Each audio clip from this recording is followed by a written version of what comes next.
Sebagai pria yang sudah beristri dan punya 2 anak, saya ingin berbagi pengalaman dan tips yang sedikit personal kepada kalian yang setia sesekali atau kebetulan menemukan channel ini, tentang bagaimana membuat wanita jatuh cinta semata-mata hanya dengan kata-kata. Dulu sekali, waktu saya masih mahasiswa, saya pernah menulis buku. Karena buku itu, saya banyak sekali terima surat pos, email, maupun SMS, dan kebanyakan adalah wanita. Menariknya, beberapa di antaranya menyatakan kekaguman, mengungkapkan cinta, dan ada yang mengajukan diri untuk diperistri. Padahal, tak tahu wajah, tak dengar suara, dan semata-mata via surat atau kata-kata.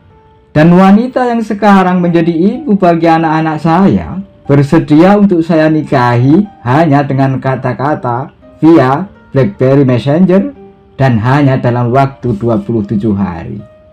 Kalau itu dianggap keberhasilan memikat hati wanita, maka tentu ada juga daftar kegagalannya. Kesimpulannya, wanita itu bisa dibuat kagum, dibikin jatuh cinta hanya dengan kata-kata, meskipun belum pernah melihat, belum tahu wajah kita sama sekali. Jika hanya dengan kata-kata, maka pertanyaan mendasarnya adalah kata-kata yang seperti apa, bagaimana, mengapa, dan kepada siapa.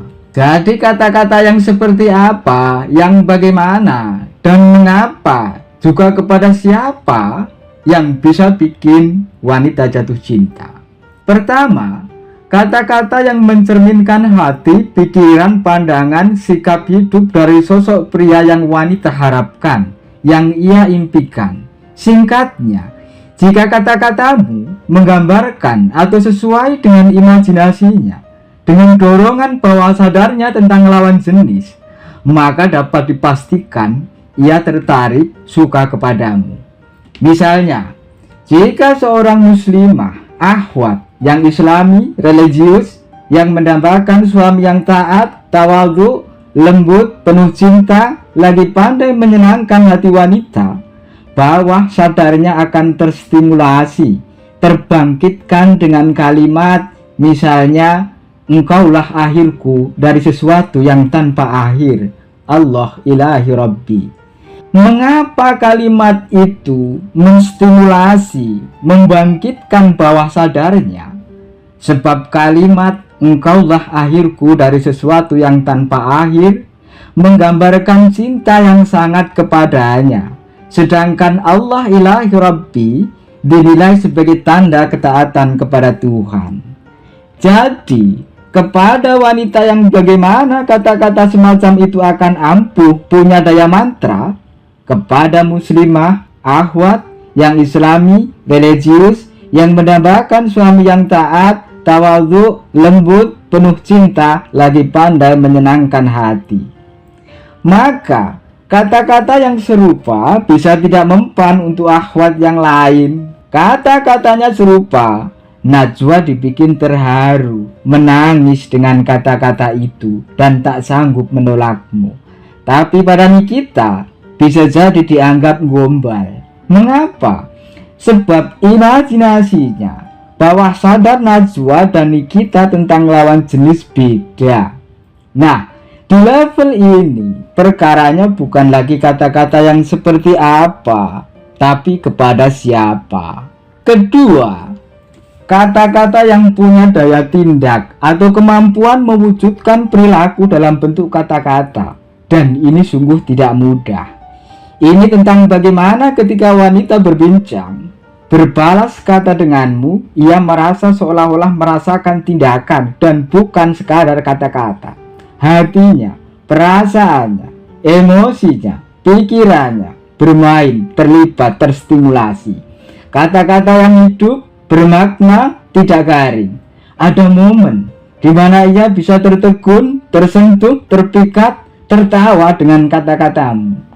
Maka dalam konteks yang lain, meski dia tidak tertarik secara fisik, ia masih bisa menikmati kata-katamu. Ia tidak menghindar, dan itu bisa mengarahkan pada rasa cinta. Saya kasih contoh sedikit. Ini contoh kata-kata simpel yang menguatkan sekaligus punya sisi humor. Ini real dari seorang wanita berusia 40 tahun. Suaminya selingkuh dan menikah lagi tanpa sepengetahuannya. Ia bertanya ke saya via WhatsApp, "Kalau aku cerai, apa ada yang mau sama aku?" Lalu saya jawab, "Pertanyaan macam apa itu? Sudah merasa serendah apa kau menilai dirimu?" Ini membuatnya tertawa. Dia menilai itu jawaban yang tak terduga, dan itu sungguh membuatnya senang. Lalu saya tanya lagi, "Berapa umurmu sekarang?" Dia jawab, "Agustus 2022 nanti 40 tahun. Saya menimpali dan lagi-lagi dengan kata-kata yang menurutnya tidak biasa. Saya bilang apa? Ibarat sirup, itu sudah ada tulisannya, baik digunakan sebelum April 2027. Dan itu bikin dia kembali tertawa. Itu sedikit contoh kata-kata yang tidak garing, memuat pesan positif. Ada juga lucunya yang memicu wanita betah berlama-lama dengan kita. Kesimpulannya apa? Kesimpulannya, jika kata-katamu punya daya tindak dan ditujukan kepada wanita yang tepat, yang karena itu bawah sadarnya tentang lawan jenis terbangkitkan, maka pasti dia akan tertarik, suka, dan jatuh cinta kepadamu. Pasti.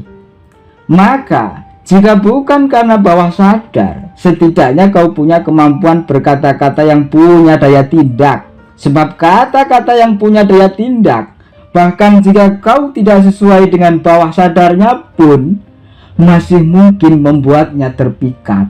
Nah, kata-kata yang punya daya tindak itu tidak lahir dari kepala yang kosong, tidak keluar dari hati yang mati. Ia terbentuk dari berpikir, kontemplasi, mengalami, memaknai. Ia dibesarkan dengan membaca, ya sastra, filsafat, budaya, agama, apa saja. Tentang berpikir, sehebat-hebatnya orang yang tahu, tak akan pernah lebih hebat dari mereka yang berpikir. Tentang kontemplasi, kau menjadi benar-benar punya waktu untuk lebih jernih melihat eksistensimu.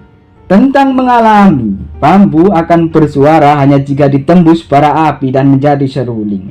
Tentang memaknai, kau bisa lihat yang tersembunyi, mengambil pelajaran dari segala. Dan tentang membaca, membuatmu banyak tahu, bisa memilih kata, dan pandai susun kalimat yang bukan saja benar, tapi juga menggugah.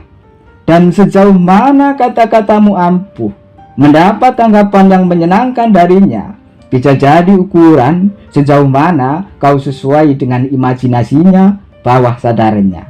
Dan jika pada dasarnya dia wanita yang mudah jatuh cinta, mudah terbuai dengan kata-kata, kata-katamu punya daya tindak dan sesuai pula dengan bawah sadarnya, maka kata-katamu akan meruntuhkan jantung hatinya, membuatnya gila segila-gilanya padamu.